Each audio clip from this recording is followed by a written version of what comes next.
Hello, everyone. Welcome to the Abysscraft review for set 10, Gods of the Arcana. In this, we'll go over each of the new cards, and I'll kind of give my opinions on them and probably what kind of decks would run them more than likely. So let's get going. Before we start the review, I just want to give a reminder on the rating. 5 is a meta-defining, meta-warping card, and is like basically 100% needed for its deck. 4 is it's a strong card, but maybe not, meta-warping, but it is strong and still needed in the deck. 3 is average strength and is usually still needed for its respective deck. 2 is good, but depending on what you kind of want to do with the deck, it may not really be used much, if at all. 1 is it rarely sees play in its deck, and it might even be niche just based on the meta. And 0 is it's basically a garbage card and really not good enough for any real deck or any like solid purpose. Up first is 6 Milteo the Lovers. As a side note, I'm not sure if it's Milteo or technically Milteo in English. In Japanese, at least, it's Milteo. But obviously, with translation and everything and language, some people could read it as Milteo, but just not totally sure. Also, this set is going to be great for refreshing how to read Roman numerals. But anyways, Milteo is a 5-cost 4/4 demon that at the start of your end phase, if you have Necrocharge 20, you can evolve it. And Fanfare, you can discard a card, reveal the top card of your deck, repeat until you reveal 2 followers that cost 3 or less, and you can summon them, and then shuffle the deck, or shuffle the remaining cards that you had to mill to get to the 2/3 costs, and put them on the bottom of your deck. His Evo, he does get +2/+2 in stats, and on evolve, if you pay 2 play points, you destroy each enemy follower on the field and set each enemy leader's defense to 6. Pretty good card. It's strong, but like very weird. I don't know how to describe it. I kind of have like mixed emotions with them. Certainly Nephthys, just kind of quickly going over the decks for this card, but like Nephthys will welcome this card with the Fanfare effect. By the way, with the Fanfare effect, the discarding a card is optional. It is a cost because of the colon, and costs in Shadowverse are optional. But his Fanfare is not bad because you can get things like Rulanai, Nikola, or Marozensky.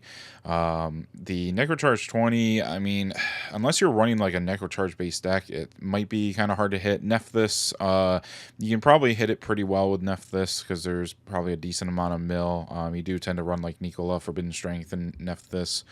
And, Control can run it too. It's kind of like it's like a later game Azazel, but you also set your opponent's life to a much lower amount. It's a very strange card.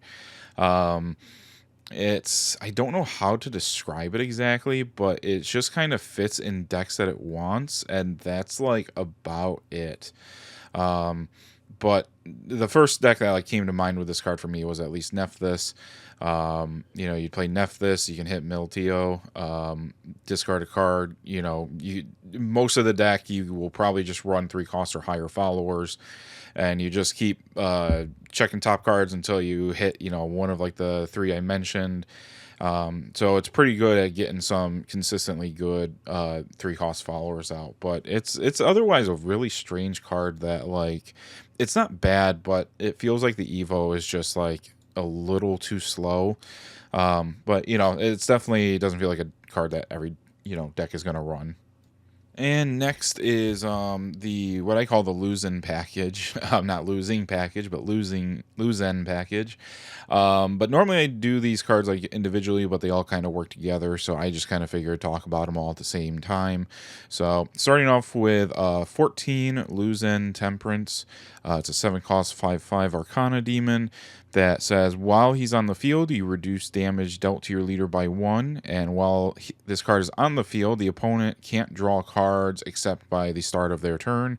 And then Fanfare, each player discards cards until there are 2 cards in their hand. So that also includes you if you're at like 3+ cards in hand, which is not necessarily a bad thing. If you needed a little Necrocharge, or you could always just discard like a Trail of Light to draw back, because the draw restriction is only on the opponents, not you. His spell Insatiable Desire is 2 costs, Arcana Demon Cutthroat. And I'll start with the bottom part first because that's the actual effect. It says deal 2 damage to your leader and draw 2 cards. So with that, Luzen would make the cost reduced by, or the damage dealt to you reduced by 1 because of his first effect. And then if the card is in the cemetery, you can activate, banish it from your cemetery, and select an enemy follower on the field and deal 4 damage and draw a card. And you can only activate if 14 Luzen Temperance is on the field. So, basically, you could play this, I suppose, prior to Luzen, and just get dealt 2 damage and draw 2 cards. So a good little bit of consistency there. I could see it maybe being run in Sanguine. 2 costs is pretty cheap, all things considered, so not the end of the world. And then just moving on to Unselfish Grace for a second. It's a 1 cost amulet that on fanfare you put X grace counters on the card, and X equals the number of cards in your hand. You can activate and engage it to remove 2 grace counters from the card, and you give your leader a life. And you can activate, pay 1 play point, engage it, and bury the card. Search your deck for an Arcana card that costs 7, reveal it, add it to your hand, and shuffle your deck. So the only option I checked, at least in Abysscraft in the normal format, the only card that can be grabbed from Unselfish Grace is Luzen Temperance. If you're doing Glory Finder or Crosscraft, there are a few more options that I have on the right side if you just for the fun of it, if you want to try something different. But basically the amulet's meant to give you a little bit of sustain and be a tutor. Insatiable Desire, obviously the 2 damage can be mitigated by the life from Unselfish Grace. But at the end of the day, you kind of want to just get Luzen. He can be Death's Breath, now that I think about it. He is 8 or less, so I suppose the earliest he could come out is turn 6. Really, he's just kind of a control card. He's going to be in some kind of discard package. You can actually resurrect the Zealot of Silence if your opponent had to discard a card from Luzen's discard effect, so that's kind of cool and funny. But yeah, he's just kind of, at the end of the day, just meant to be a control card to make your opponent have to slow down while you can still freely just, draw or do whatever you need to control your opponent. So not bad, but, nothing like, I don't know. It just doesn't feel great. I don't know, or I shouldn't say it feels great because I haven't tried it, but it just seems like an okay card. Like nothing super crazy, but like not subpar either.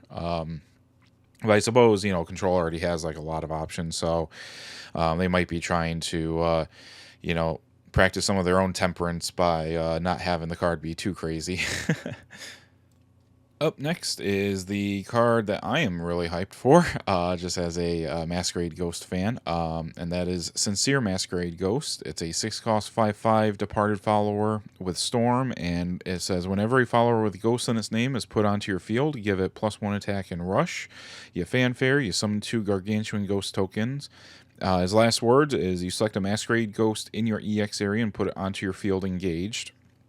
So he's good finisher, or well, I say good finisher, but good aggression with the Storm.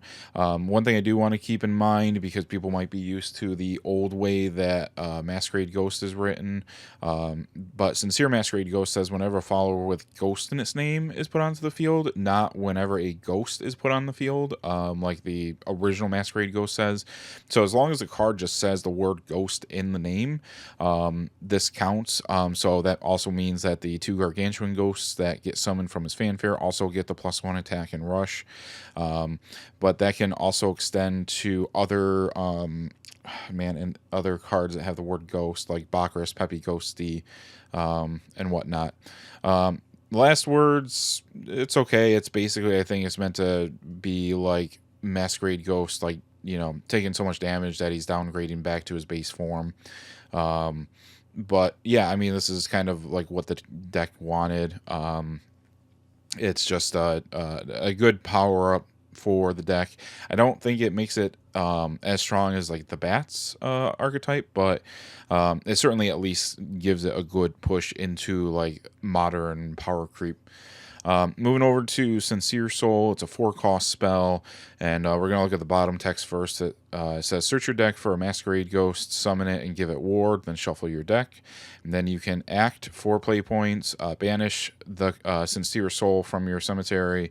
If there is a Masquerade Ghost in your EX, you can summon a Sincere Masquerade Ghost from your Evolved deck, and that's how Sincere Masquerade Ghost gets on the board, because he's an advanced follower, he's not an Evolve follower.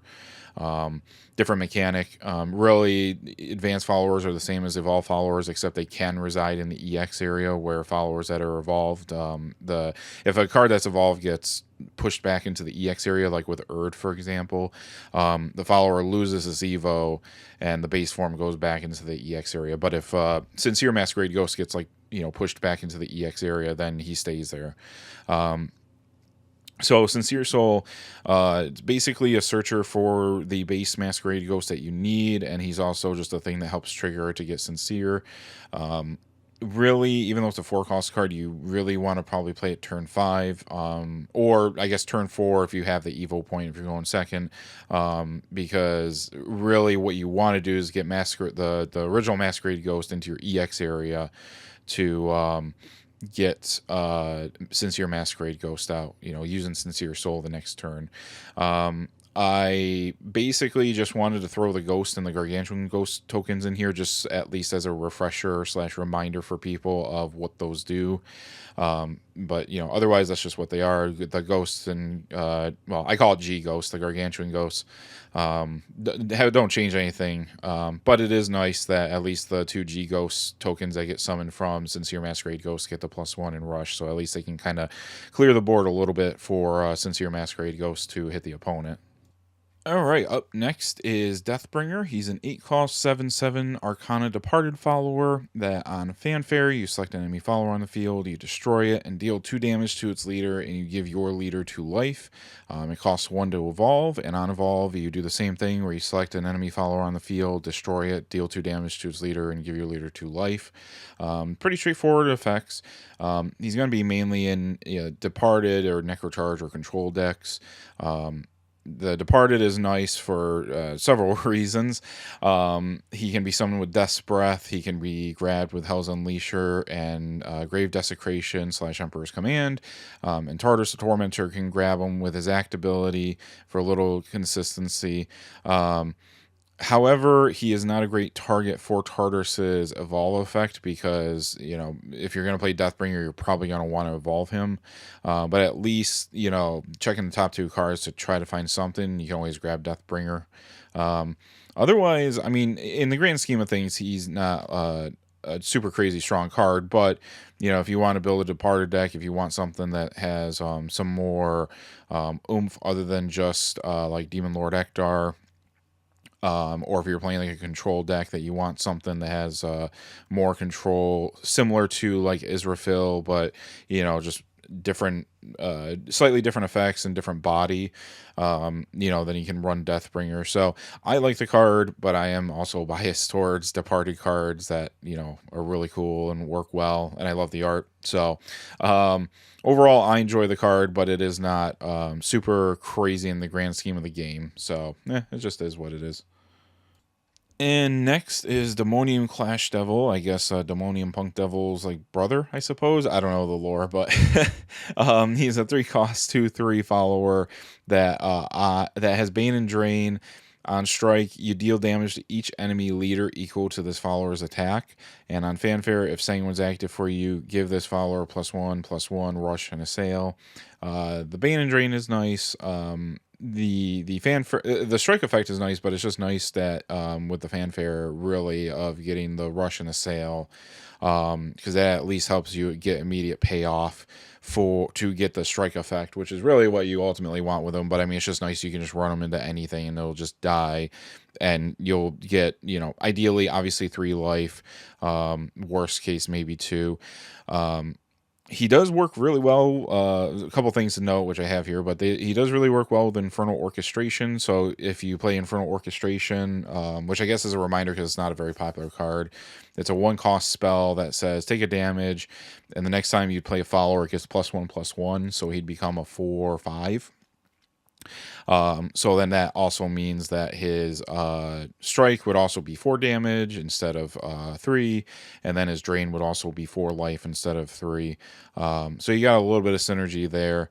Um, yeah, there's really not a lot of. It's really strange. There's not a lot of drain now that I think about it. I think the most drain cards are actually like in Glory Finder based cards. Um, but regardless, I mean, he just helps like maintain an aggressive board because you can deal with a threat on the board, but also deal damage to the opponent. So really, no matter what kind of sanguine based deck you're running, he's just basically, as far as I can tell, he's just going to be a staple in it, whether it's mid range or aggro. And just as a friendly reminder, I just figured throw it on here, but strike triggers and resolve before the opponent can respond. So his effect of dealing damage to the leaders would happen before the opponent gets a chance to respond. And I only mention that because, if the opponent hits 0 from his strike effect, there's not a way for someone to do like use Dark Offering or something to regain 3 life, because they lose the life before they can do Dark Offering, and then the game checks and they're at 0 life, so the game ends. So just as a little friendly reminder as far as how that works. Okay, and next is Ghostly Maid. It's a 2-cost 2/2 Departed follower that on Fanfare you can summon a ghost token. She costs 1 to evolve, and on evolve you put a ghost token into the EX area and you mill the top card of your deck. Uh, Pretty solid, I'd say, necessary card for Masquerade Ghost. But she also, because of the mill, she can also work in Departed. If like when I say Departed, I mean more like Demon Lord Ektar Departed based decks.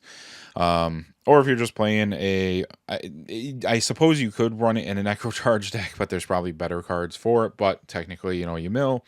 And just for clarification, when I say Necro Charge based decks, it's decks that want cards in Cemetery, but it's not necessarily like a Departed or Masquerade Ghost like base deck. It's just kind of really more like good stuff that you just want to get stuff in the Cemetery. The Ghost in the EX area on the Evolve, that is going to be relevant for at least one card that I can think of off the top of my head that we'll see in a minute. So kind of keep that in mind. But overall, I mean, she's mainly meant for Masquerade Ghost, and she also has the word Ghost in her name. So she would get the +1 attack and rush from Sincere Masquerade Ghost. So overall, if you're running Masquerade Ghost, you're going to be running this card. Up next is another Arcana card, which I suppose I should mention this in case you haven't noticed already, but all the Arcana cards have kind of like the white ebony border. If you wanted just a quick, easy way to tell what cards have the Arcana attribute. But Moonrise Werewolf is a 1-cost 1/1. That's a vanilla, but if you pay 1 to evolve her, you select an enemy, follow her on the field, and if Sanguine's active for you, you deal 3 damage to it. So it's good for like a Sanguine based deck, but more for probably if you're more of a mid range based deck. Because you're going to kind of want to try to get some more board control. It also just seems like it's probably just an upgraded version of the oh god, what's the one card? I think it's the Servant of Lust. It was like this old like 2 costs. I think it's like a 3/1 that evolves for 1. It is just a bad card. But anyways, this one seems to kind of do a better job and require you to not hit yourself as much to get a good payoff, I suppose. One fun fact is it is a beast, so it can be searched with Blood Moon. Although I think Argavi the Berserker is still probably just a better option to choose instead. But hey, if you need Moonrise Werewolf, she's just going to be an option. So not a bad card. But I do think it kind of, I don't think it's a staple for every Sanguine deck, just based on what you want to do with Sanguine. If you're in more of like a aggro deck, you're probably not going to run her. But if you're kind of more like mid range, you more than likely will. Spirit Curator is next. It's a 2-cost 2/3 Necromancer card, which is a strange attribute typing. But I'll get back to that later. It has a fanfare of you choose one of the following. You can either put a ghost token into your EX area, or if you have a follower with the word ghost in its name already in your EX area, you look at the top 3 cards of your deck and you can reveal an Abysscraft card and add it to your hand, and you just put the rest in the bottom of the deck in any order. It's mainly meant for Masquerade Ghost decks, because that's going to be obviously trying to add ghosts in your EX area more often than like something like a Demon Lord Ekdar deck. And I kind of made a nice list here of other cards that do get ghost cards in the EX area. So obviously itself, Ghostly Maid, which we just went over a couple of cards ago, Trick Dullahan, Bakris, Peppy Ghosty, because it's going to put itself into the EX area with its Evolve Last Words, and then Pumpkin Necromancer, which is a 3-cost 3/3 that on Fanfare you put a Gargantuan Ghost into the EX area. So I just mentioned the attribute was a little weird because I would have thought it would have been Departed. Just because, kind of works with everything else. But I think for the sake of balance, I think they purposefully made it not Departed. So you can't do things like Tartarus the Tormentor, grab Spirit Curator, and then play Spirit Curator to get more, cards from the top of the deck. It's probably that kind of thing just to kind of limit the amount of consistency in the deck. But overall, I mean, you're still going to, it's a good card, and you're just going to run it in Masquerade Ghost decks regardless. And next is Silverbolt Hunter. It's a 1-cost 2/2 follower, so we finally get I guess a Goblin statted card again. It's been a very long time. Actually, I think, yeah, it's actually since set 1 because of Skeleton Fighter being a 1-cost 2/2. But on Fanfare, he deals 1 damage to your leader. So unlike Ambling Wraith or Disciple of Lust, this only deals damage to yourself. So keep that in mind. And then last word, you select a follower on your field and give it +1/+1. It's probably the first thing that came to people's minds is a Sanguine card, which, yes, you are correct. But oddly enough, for some odd reason, it is a Vampire card as well. But I highly doubt this card is going to see play in Vampires at all. Yeah, it's a pretty good card. I honestly, personally, will probably swap it out for Skeleton Fighter. I'd rather have another Sanguine activator and still have the stats of Skeleton Fighter, even though you're taking 1 damage. The last words is kind of unfortunate sometimes that it might be a little too slow because your opponent can just clear other threats on the board and then kill Silverbolt Hunter. So that's kind of unfortunate because then the effect just whiffs. But I suppose if your opponent only has enough stats, on their cards or enough damage to just kill Silverbolt but not other threats that might be a little bit bigger than Silverbolt, then you can just be like, cool, I'll buff something else to have +1/+1. So, for Sanguine, it'd probably be run, but in the grand scheme of things, as far as card goes, it's just an okay card. All right, so the next card is really scraping the bottom of the barrel here, or I guess scraping the bottom of the soul box. But yeah, we got soul box. It's a 5/4 follower with rush and 2 fanfare effects. First fanfare is you select an enemy follower on the field, and if there's a spell in your cemetery, you destroy it. And then the other fanfare is if there's an amulet on your field, you deal 5 damage to each enemy leader. So it's overall just like a card that's just like not going to be run in most things. The 2 closest things I can think of that might want to run it in some way, shape, or form is Sanguine or Control. Sanguine mainly for the second effect of if there's an amulet on the field, you deal 5 damage to each enemy leader. And the only reason why I say that is because you run Blood Moon in Sanguine, but the thing is though is like you're not gonna have Blood Moon on the board much, if at all. Because ideally you kind of want to play it either on turn 2 to sack it on turn 3 and play Aragavi the Berserker, or on turn 5 so you can pay 2 to play Blood Moon and then sack, search out Aragavi the Berserker, sack the Blood Moon to deal damage, play Aragavi, and then, do the same thing that you would do between turns 2 and 3. So, Blood Moon, even in that case, is not even going to be on the board very long.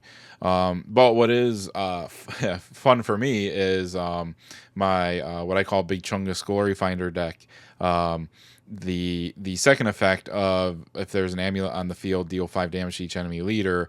The deck revolves around either having Tilting at Windmills or Phoenix Roost on the board, and so both of those are amulets. So if you hit this off of Phoenix Roost, cool, you just dealt 5 damage to all the enemy leaders. So if anything, this card kind of seems like it might be more of a Glory Finder based card, but there's really, as far as single player 1v1, like or I say single player, but yeah, 1v1 games, standard. This card is just very mid and just not really going to be played in anything particular. All right, bouncing back from the Soul Box, being a terrible trash card, we have Colossal Grudge, which is actually a good card for Masquerade Ghost. It's a 4-cost spell. When you play the card, if there is a follower with Ghost in its name in your EX area, it costs 3 less to play, so it's just a 1 cost. So a very nice cost reduction there. And when you play it, you select an enemy follower on the field, you deal 4 damage to it and 2 damage to its leader. So pretty cheap, but solid damage to both leader and follower. It's going to be mainly running Masquerade Ghost, but I suppose if you do run enough of the departed cards that put ghosts into the EX area, in like a more like, let's say, Demon Lord Ektar based build, which is what I kind of think of when I just say departed here on the slide. I suppose you could run it as like a cheap damage for a Demon Lord Ektar build, and then just underneath I just have the list of cards that kind of get you ghosts in the EX area to help trigger this. Most of these you probably wouldn't run in a Demon Lord Ektar build. Maybe the exception being like Ghostly Maid, or I guess push comes to shove, Pumpkin Necromancer. But I suppose Trick Dolahan could as well, because you do hit Necrocharge 10 pretty easily to get 3 ghosts in the EX area. But regardless, all these cards aren't like, all the cards listed aren't solid with Demon Lord Ektar builds, but it's one of those things. It's like you can, but you probably shouldn't. There's just better things to do.